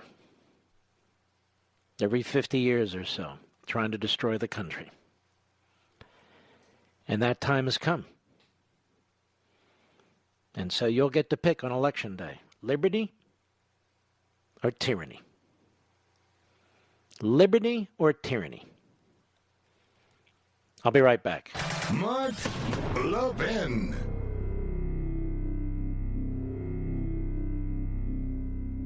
AMAC, the Association of Mature American Citizens, is one of the fastest growing organizations in America. Now over 2 million conservative members strong, and I'm one of them. AMAC believes in and stands up for the values that we constitutional conservatives care about. More than talk, AMAC fights. A full-time presence in Washington, AMAC pushes back against reckless spending, disasters like Medicare for All, and the expanding reach of the federal government. And beyond advocacy, joining AMAC gives you access to a wealth of benefits and discounts, including special member-only rates on car insurance, travel discounts, cell phone plans, and a hell of a lot more. And if that's not enough, you'll get AMAC's bi-monthly magazine, full of insightful articles on issues that matter to most of us, we conservatives. As I said, I'm an AMAC member, and you should be too. Join today at amac.us. That's AMAC.us.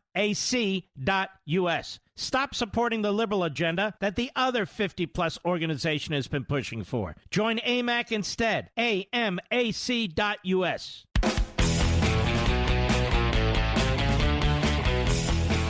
You're listening to the Best of the Mark Levin Show. Happy Labor Day. You know, there's a great book out there called Liberal Privilege, Joe Biden and the Democrats' Defense of the Indefensible by Donald Trump Jr. Donald Trump Jr., how are you, my friend? I'm doing great, Mark. How are you? Let me look. I'm doing great. Thank you, sir. Your book is terrific. I mean, you really eviscerate Biden, but you do more than that. You eviscerate the Democrats and their agenda. And we had a great time on Life, Liberty, and Levin on Sunday. But tell me this. You encapsulate, really, in your one book, the case for your dad's reelection and the case against Joe Biden. Joe Biden's now traveling. What happened? Did the science change? Yeah, well, I don't know. It seems like he doesn't travel for very long. He emerges from his basement den once every couple of months. They get the photo up, then they run with it as though it's an ad, as though he's actually out there campaigning, and then he needs to go back into his burrow and hide for a few more days, presumably because he doesn't have the energy to do it. You saw that, right? He went to Pennsylvania, and they get a couple pictures, and the next day that's the ad, because it's the only ad that he's not in his basement den. It's really sad, but the media is trying to perpetrate a hoax on the American people, much like the Russia hoax. This hoax that Joe Biden is capable of running this country, that he's not just camouflage for the radical left. And, yeah, it was awesome to be on your show, on Sunday to go through the entire case for the full hour. I got so many compliments of that because so many people had no idea how much information is out there about Joe Biden that no one's bothered to tell them. Information that would be very damaging, information that any journalist at any other point in history would be all over writing articles. He wouldn't even have a chance to get nominated, let alone win. And those people, those same quote-unquote journalists, have abdicated their responsibility to inform the American public simply to be radical activists for the far left. Let me ask you this question. Joe Biden is now talking about the rioting. You know, he couldn't do it for 3 months, but he's talking about the rioting now. And he attacks the president. What is it that he would do about the rioting? I mean, he can't even tell the mayors and the governors in his own party to put it down. Well, and he didn't say anything about it forever, and no one at the DNC, you know, that week-long I Hate America Zoom call that was the DNC, not a single speaker. There were hundreds of Democrats. Not a single person even mentioned it. It was only once prompted by Chris Cuomo and Don Lemon saying, "Hi, guys, you know, this rioting done by Joe Biden voters, you know, these are not Republican voters. These are not conservatives burning down businesses, you know, trying to set churches on fire, looting stores. These are Joe Biden voters." But Cuomo and Lemon are there. You know, it's starting to hurt us in the polling. You know, about 20 minutes later, Biden says, you know, he puts out a very tepid sort of response. Well, we shouldn't really do this. I go, where have you been for 3 months, Joe? You know, if something happens with China or with Russia or with Iran or with North Korea, are you going to wait 90 days to respond? Or are you going to be sleeping in the basement? How can this guy want to be president? I mean, I don't even know that he wants to. I think it's just sort of the natural progression. It's his turn. He's tried 3 different times. He had to drop out the first time for plagiarizing speeches and cheating. You know, that doesn't surprise me. That's what the Democrats, what they're all about at this point. It's truly sad, Mark. It's the first time in American history where you get more punished for opening up your business to feed your family than you do for looting or committing arson on someone else's business. He has no response to the rioting and the violence because most of those people are going to vote Democrat if they vote. And also, on the virus, I mean, I don't know what else your father could have done, and neither does Joe Biden, because he has no independent thought process on anything else he would have done, does he? No, but don't forget, I mean, as it relates to that, they did have a response. Their response was to not shut down travel from Wuhan. Mm-hmm. Their response was that when Donald Trump did that, all of a sudden it was magically racist. Now, Mark, at any other point in time in history, shutting down travel from the epicenter of a deadly viral outbreak, it would be common sense.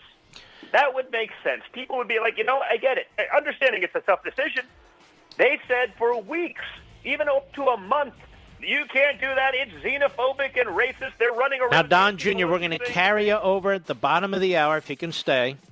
I can. All right. We love having you. We'll be right back. The book is Liberal Privilege. Go to Amazon.com and get yourself a copy. I'll be right back.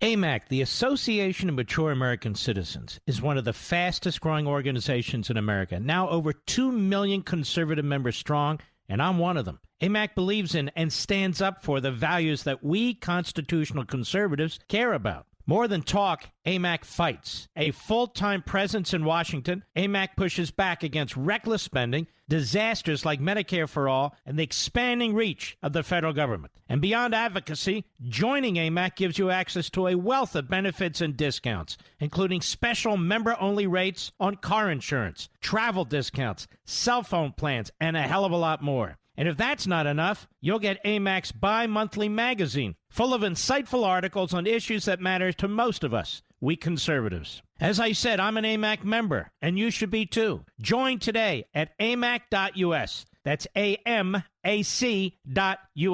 Stop supporting the liberal agenda that the other 50-plus organization has been pushing for. Join AMAC instead. AMAC.us.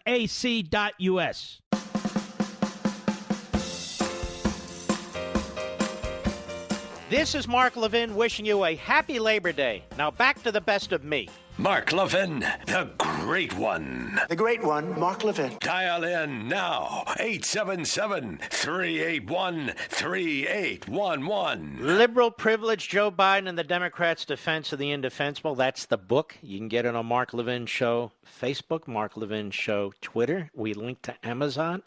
You can go directly to Amazon. And we have its author, Donald Trump Jr. Now, Donald Trump Jr., this is an election between liberty and tyranny, isn't it?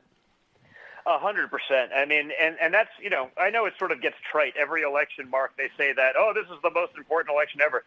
Just look at the policies. I mean, they're in the book. This really is Marxism at its finest. I mean, Joe Biden is running on Bernie Sanders' platform. That's the Biden-Sanders Joint Unity platform that's on his website, where you, the American taxpayer, have the privilege of a $4 trillion tax hike to cover things like free health care, education, and lawyers for illegal immigrants that will, again, create more of a flood on our already overwhelmed healthcare systems, our already overwhelmed education systems. You have the privilege of paying for that. Now, you don't have the privilege, Mark, of getting those things for free for yourself or for your kids, even though you've been paying into the tax system forever. That just doesn't exist. So the disparity between the two parties, you see that. At no other point in time in history could someone with a straight face say, hey, the Democrat Party seems to be tacitly accepting the looting, the rioting, the burning down of cities, and yet they've turned down federal assistance for months from my father while their cities burn, while they have daily riots and attacks and good, hardworking policemen and women are sent to the hospital every night. You have to wonder what's going on in the Democrat Party, and that's the thing. This isn't the Democrat Party anymore. The Democrat Party of your grandfather, even of your parents, is no more. That party is long gone. This is now the Marxist Party of the radical left. And you don't have to, trust me, just look at their policies. Look at the webpage. Look at Joe Biden's policies that he's delineated. They would destroy our working class. They would destroy our manufacturing. They would make us dependent on China, which is what Joe Biden's consistent policies have done over the last 50 years. They would be the destruction of America as we know it. And the media is trying to pretend that he's somehow a moderate. So there's never been a greater disparity. I wrote about this in my first book, which was I understand socialism and communism and these systems because my mother actually escaped from them, Mark. My mother escaped communist Czechoslovakia. She came here legally, but escaped it. And my grandfather, who was such a big part of bringing me up, he brought me over there when I was a kid, 5, 6 years old, so that I could understand how blessed we were in America to have the freedoms that we have. The Democrats want to give that all away. It's absolutely mind-boggling. It's truly insane. I noticed Joe Biden also lies. He's still lying. He lied about the face mask. Now he says, I'm a constitutionalist, and he lies about shutting down the country. He says, well, I don't think we'd have to do that when he said we would if Fauci told him to. And then we get he's campaigning around Pittsburgh or whatever he's doing, and he's saying, I never said that I would eliminate fracking. He absolutely said he would end fossil fuels. 100%. He said it in the CNN debates. He said it at the 2 or 3 town halls that he's done whenever he's come out of his basement. It's on his webpage. I mean, they're going to eliminate fossil fuels by 2030, and they're going to eliminate new fracking immediately. I mean, it's right there. I mean, I can read it. Why does he get to lie about it? But more importantly, why does no one in the media, no one on social media, they're not censoring that video of him lying? It's false. It goes totally against everything that he's said. It goes against what Kamala Harris believes and has stated vociferously out there, that she's against these things and that they're going to put an end to it. But the media and social media will allow him to lie to the people of Pennsylvania because they know that fracking creates tens of thousands of jobs. Without fracking, the Pennsylvania economy could be in the dumps. But they'll let him lie to the people of Pennsylvania there. They won't call him out. They won't fact-check him. They won't put up the little warning signs that these are only partial truths. They let him get away with it. We don't have that privilege. So that's another example of sort of liberal privilege where he can do and say whatever he wants to 2 different people, depending who it is, even if those statements are in direct conflict with each other. And as long as it helps move the needle forward for Joe Biden and the radical Dems, it's okay. It's fine. It doesn't need to be fact-checked because the media is complicit with the Democrat Party. Journalism no longer exists. It has been replaced by leftist activism. And then we have this issue of mail-in voting where the Democrats hope to steal the election while pretending that it is they who stand for the integrity of the vote when, in fact, they're creating the narrative that if they're behind, they'll litigate, and if they're behind, it's Trump's fault and the post office. And if they're ahead, Trump won't leave the White House, so he's a dictator. And, of course, the media play right along, don't they? Of course they do. I mean, they've been running with this narrative. Look at what's happened. I mean, Jerry Nadler, the congressman from New York City, who no one's going to confuse as a conservative, is literally on the record forever. It was bipartisan politics. Strangely enough, that where they all agreed, there was commissions with Jimmy Carter in this, where you had Republicans and Democrats agreeing that it's ripe for fraud. You look at some of the special elections and some of the primaries that have been happening and done with mail and balloting, and 65 days out after the election, they still don't know who won. I was at a party for a congressman a little while ago, and there was a lieutenant governor there whose daughter lives in New York City. She's leaving now because of fear. But she lived in New York City, and during that special election, she said she got 4 ballots to her apartment, to different names, to her apartment for the same race. Now, none of those people live there anymore, but they were just empty ballots floating around. Anyone could have opened them up, signed them, sent them back in, and had that vote tabulated. I mean, that's what's going on. We know it. We see it. Same thing going on in New Jersey. We had a cat in Atlanta that's been dead for 12 years. Get a ballot in. I mean, this stuff's going on. It's insanity. But again, no matter what, Trump is wrong. He's trying to suppress the vote. Guess what? If you can riot in person, you can vote in person, Mark. That's a good line. And the fact of the matter is they're pushing mail-in voting, and they don't want people to show up in person. That's so bizarre. But they do it because after the fact, they want to be able to do what they did in a number of congressional districts in California and so forth, where Republicans won, then all of a sudden a week later, the Democrats declared the winner. This has been sleazy. They've been pushing this since March and April. All of a sudden, out of nowhere, mail-in voting. And the problem is, Don Jr., it's not the post office, although that has its issues. There's no question. These states are not prepared for it, and they know they're not prepared. Correct. And that's the part of the chaos that they want. Well, and that's it. They try to say Trump's against all mail-in vote. No, there's states that have an absentee ballot system that has been in place for a long time. You request it. It's, you have an ID and an address, and, they can verify that it's real. You request it. They send it to you. You fill it in, send it back. We're fine with that. It's that they want to try to create a system. Hey, let's send out 350 million ballots. We'll do it based on the census data of 10 years ago. Hopefully people are still living in the same homes. If you get a wrong ballot, I'm sure you won't just fill it out, and I'm sure they won't ballot harvest like they do all the time. I mean, they're literally trying to steal it from underneath us. Now, again, in places, Florida, for example, has a good absentee ballot system. It's worked well for years. We're 100% fine with that. That's not the narrative that you hear. Trump wants you to get sick for voting in person. It's like, wait a second. Like, even Fauci said you think you can vote for person. Even these people are coming out and saying there's no reason you can't take precautions and be reasonable. Go vote and then Purell your hands. It's not rocket science. And in a state that has an established system like absentee balloting, you know what? If you feel more comfortable, do that. But this notion that we're just going to blanket try a state that, they're incompetent as they are with Democrat leadership. You've seen what's going on for the last few months.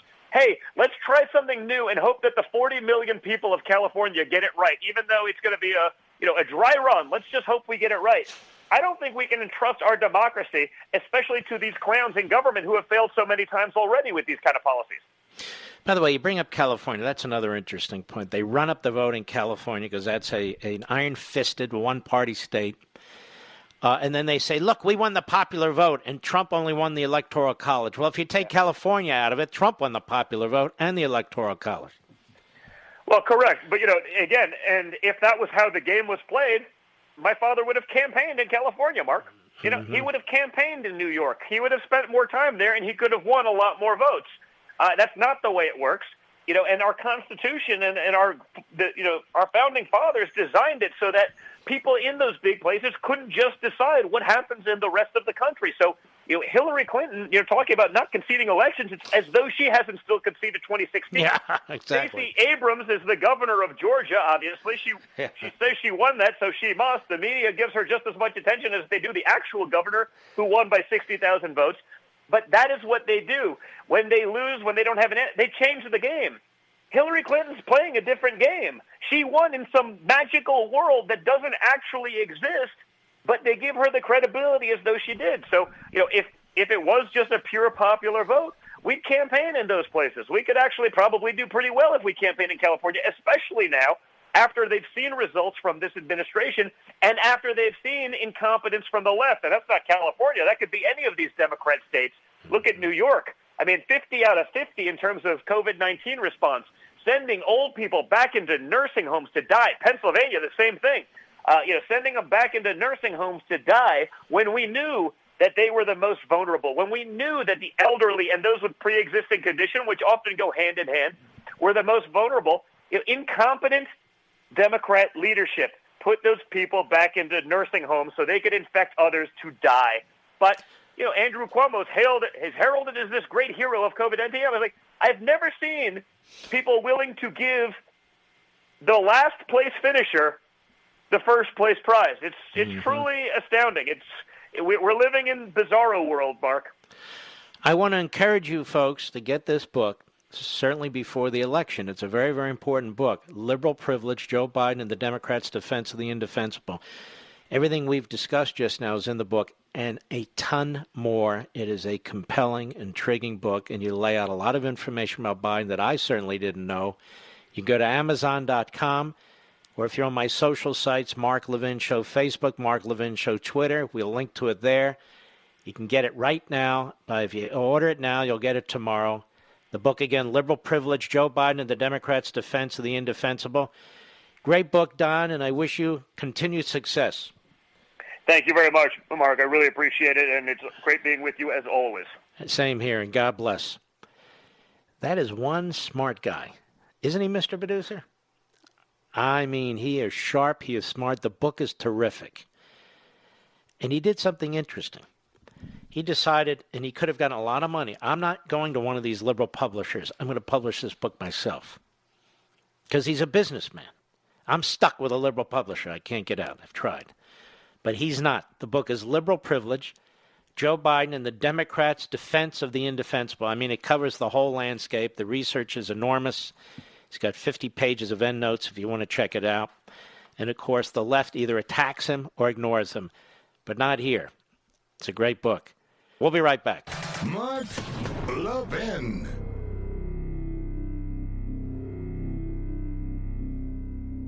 AMAC, the Association of Mature American Citizens, is one of the fastest growing organizations in America. Now over 2 million conservative members strong, and I'm one of them. AMAC believes in and stands up for the values that we constitutional conservatives care about. More than talk, AMAC fights. A full-time presence in Washington, AMAC pushes back against reckless spending, disasters like Medicare for All, and the expanding reach of the federal government. And beyond advocacy, joining AMAC gives you access to a wealth of benefits and discounts, including special member-only rates on car insurance, travel discounts, cell phone plans, and a hell of a lot more. And if that's not enough, you'll get AMAC's bi-monthly magazine, full of insightful articles on issues that matter to most of us, we conservatives. As I said, I'm an AMAC member, and you should be too. Join today at amac.us. That's AMAC.us. Stop supporting the liberal agenda that the other 50-plus organization has been pushing for. Join AMAC instead. AMAC.us.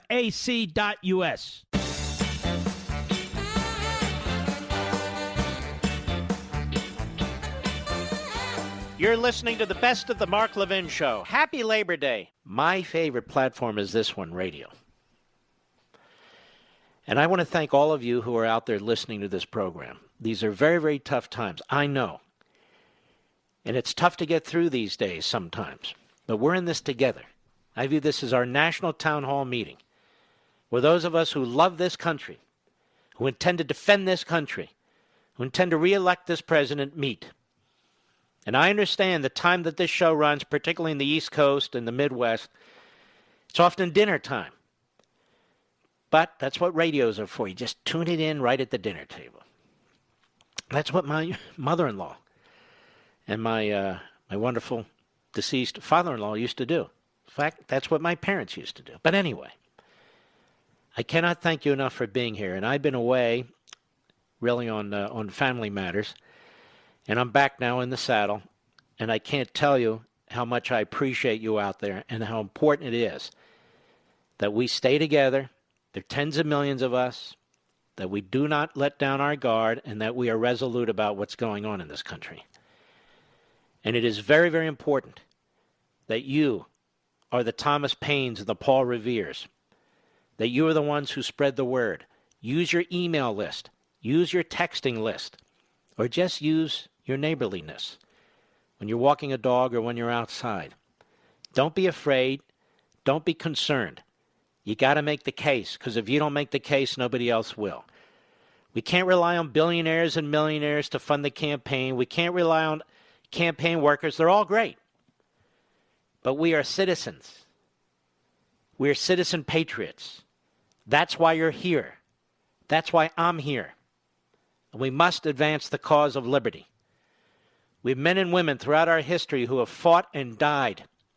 There are men and women who have lost limbs, have lost their sight, have had horrific injuries and casualties.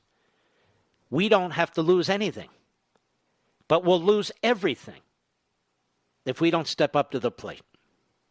We must. So maybe you have a child, voting age. Maybe they're kind of liberal. Maybe they don't want to get into politics. Use your psychological skills. Be able to convince them. Talk to them. You don't have to browbeat them. But explain what's at stake in this election. Their future's at stake. It's interesting. A lot of young people are very, very skeptical, and rightly, about authority. And yet it's the authoritarians in our universities and the media and politics who wish to take over this country. The fact of the matter is, whether you live in the suburbs, whether you live in a rural area, whether you're a farmer or a trucker, whether you're a teacher, whatever you are, it's all about liberty and individualism. We love our founding, we love our country, and we don't want to see it burn to the ground. We salute our armed forces, police officers, firefighters, and emergency personnel. I'll see you right here tomorrow, God willing, at our National Town Hall meeting. God bless you all and have a good evening. From the Westwood One Podcast Network.